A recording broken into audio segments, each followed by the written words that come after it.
They asked for help. Amari was sent back. The question is, how did a child with so many warning signs end up suffering injuries that doctors could no longer save him from? Let's go back to where this story began. In October 2018, Amari's young parents made an incredibly difficult decision. Wanting to get their lives together, they voluntarily surrendered custody of Amari and his younger brother so they could work toward reunification. Their sons entered foster care. Amari's mother began doing exactly what was asked of her. She attended parenting classes and worked through the requirements set by Child Protective Services, hoping one day to bring her boys home.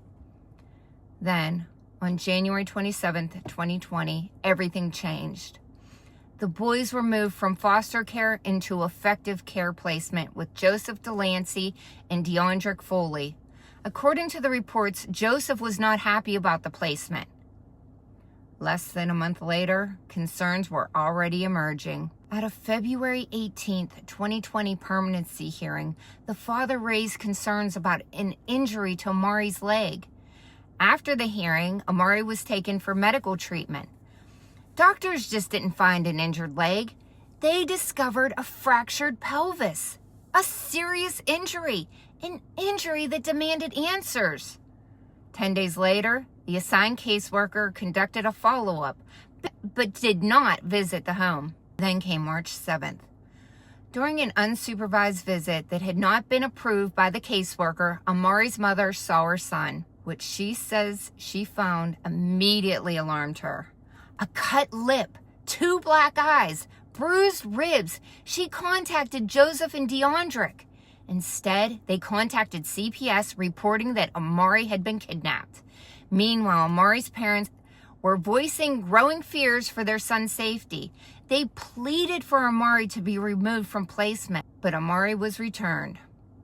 Just 45 days after placement began, a court-appointed advocate visited the home. Following that visit, the advocate filed a child abuse report. Then came another report. April 6, 2020, someone reported swelling around Amari's eye and the side of his face. 3 days later, his daycare director made yet another report after Amari was returned with 2 black eyes. The warning signs were becoming impossible to ignore. Then on April 10th, Amari was rushed to the hospital. He was already in a coma, despite doctors' efforts. On April 12th, 2020, Amari died. Those injuries documented by doctors were devastating. A skull fracture, a massive brain injury, a brain bleed, multiple seizures, a fractured pelvis, 2 broken arms, 3 broken fingers, fractures to the bones on his feet, several broken ribs, hemorrhaging in both eyes, bruises covering his body. Perhaps the most heartbreaking finding of all, many of those injuries were in different stages of healing. That detail suggests the trauma was not limited to a single event. Amari's story raises difficult questions about how repeated warning signs are recognized, investigated, and acted upon.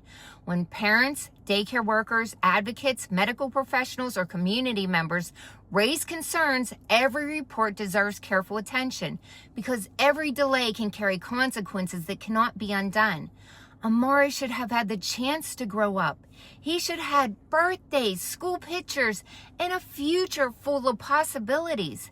Instead, his story has become another heartbreaking reminder of why every child deserves to be seen, heard, and protected.